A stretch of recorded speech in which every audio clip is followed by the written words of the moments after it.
Assalamualaikum warahmatullahi wabarakatuh. Selamat pagi anak-anak hebat. Ya, sebelum kita memulai pembelajaran pada pagi hari ini, marilah kita berdoa terlebih dahulu. Berdoa, mulai. Amin, terima kasih. Nama Ibu Titis Nurhidayati dan kalian dapat memanggil Ibu dengan Bu Titis. Apa kabar kalian hari ini anak-anak? Iya, alhamdulillah kalian dalam keadaan sehat ya. Tetap patuhi protokol kesehatan dan tetap semangat belajar dari rumah.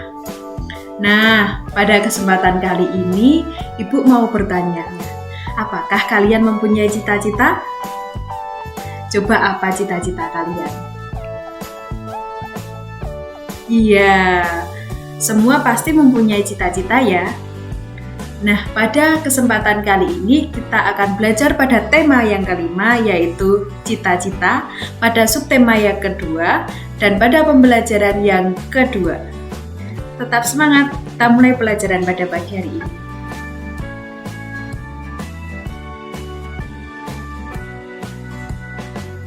Materi pembelajaran pada kali ini adalah yang pertama SPDP, Tari Kreasi Daerah, kemudian yang kedua IPA, manfaat makhluk hidup di lingkungan sekitar.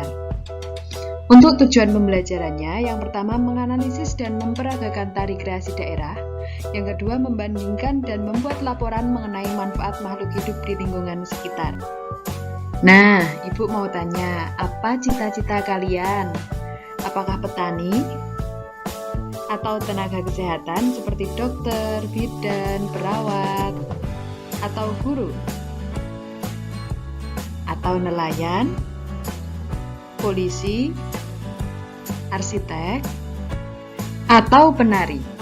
Adakah yang bercita-cita sebagai penari? Jika ada, tarian apa yang akan kalian bawakan? Apakah ada di salah satu gambar yang Ibu tampilkan?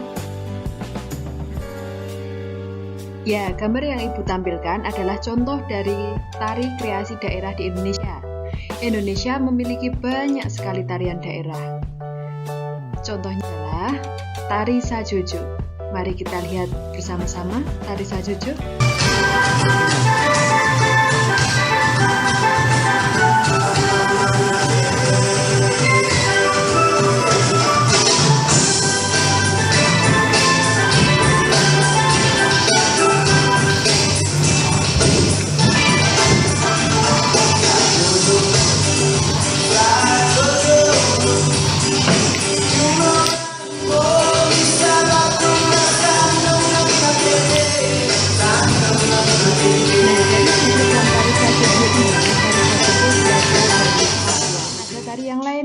Yaitu tari serimpi dari Yogyakarta, tari gantar dari Kalimantan, dan tari kipas Pakarena dari Sulawesi Selatan. Kalian juga boleh mencari contoh-contoh tari yang lain di internet atau di buku ya anak-anak. Nah, sekarang coba kalian buka LKPD pada halaman yang Ibu tampilkan ini.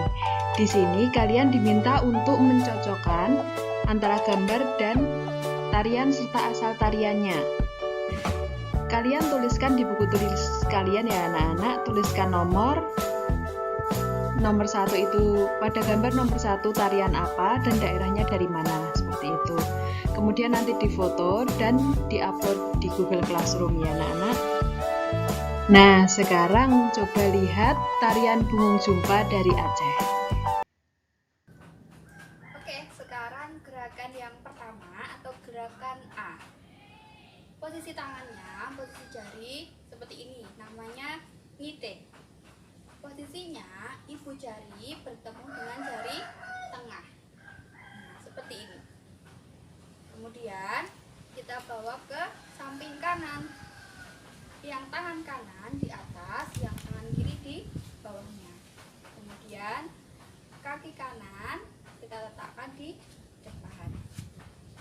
Setelah itu kita bergeser ke kanan 2 kali, ke kiri 2 kali.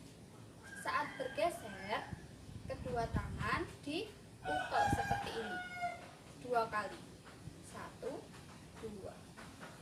Kita coba.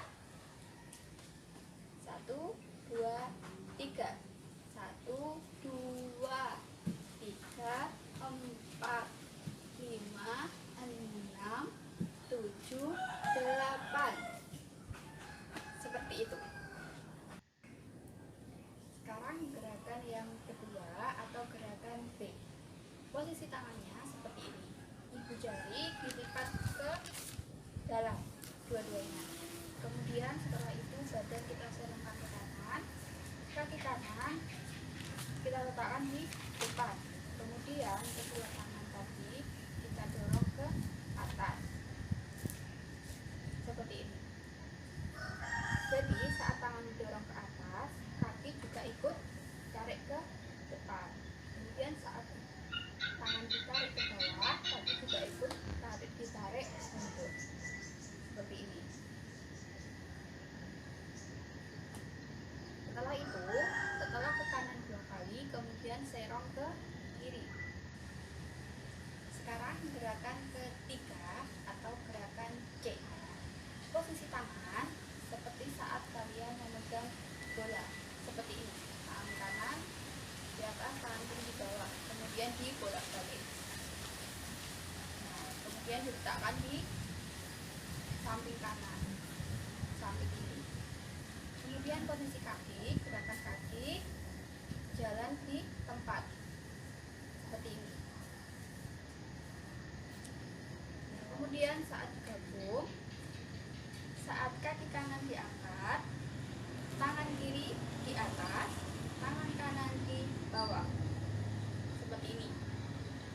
Kemudian ganti, saat kaki kiri diangkat, tangan kanan di atas, tangan kiri di bawah, seperti ini.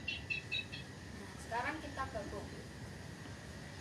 1, 2, 3. 1, 2, 3, 4, 5, 6, 7, 8. Nah, setelah kalian melihat peragaan tari bungong jumpa, nah anak-anak, sekarang mari kita peragakan tarian bungong jumpa bersama-sama. Kalian yang pertama memperhatikan video yang tadi telah Ibu putarkan, kemudian amatilah setiap gerakannya, lalu tirukanlah ya anak-anak.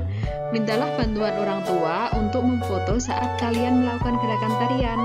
Nanti salah satu foto dikirimkan ke WA Bu Titis atau ke classroom kalian. Bungong jumpa atau bunga cempaka merupakan salah satu makhluk hidup. Nah, apa saja yang termasuk ke dalam makhluk hidup? Iya, jawaban kalian benar. Makhluk hidup terdapat hewan, tumbuhan, dan manusia. Ya benar. Hewan, tumbuhan, dan manusia mereka saling ketergantungan, saling membutuhkan satu dengan yang lainnya, serta mereka juga mempunyai manfaat sendiri. Contohnya yaitu manusia. Manusia membutuhkan daging untuk makan, dan hewan membutuhkan manusia untuk memberinya makan, karena hewan tidak dapat memproduksi makanan sendiri. Kemudian manusia membutuhkan tumbuhan untuk mereka hidup, untuk makan, untuk membuat perabotan, dan sebagainya. Begitu juga tumbuhan membutuhkan manusia untuk merawatnya. Nah, sekarang kita akan mempelajari mengenai manfaat tumbuhan bagi lingkungan sekitar kita. Yang pertama yaitu menyediakan oksigen. Coba kalian rasakan saat berada di bawah pohon, apakah kalian merasa sejuk? Ya benar, kalian merasa sejuk karena di pohon itu mengeluarkan oksigen. Kemudian yang kedua, perlindungan tanah agar tidak mudah longsor.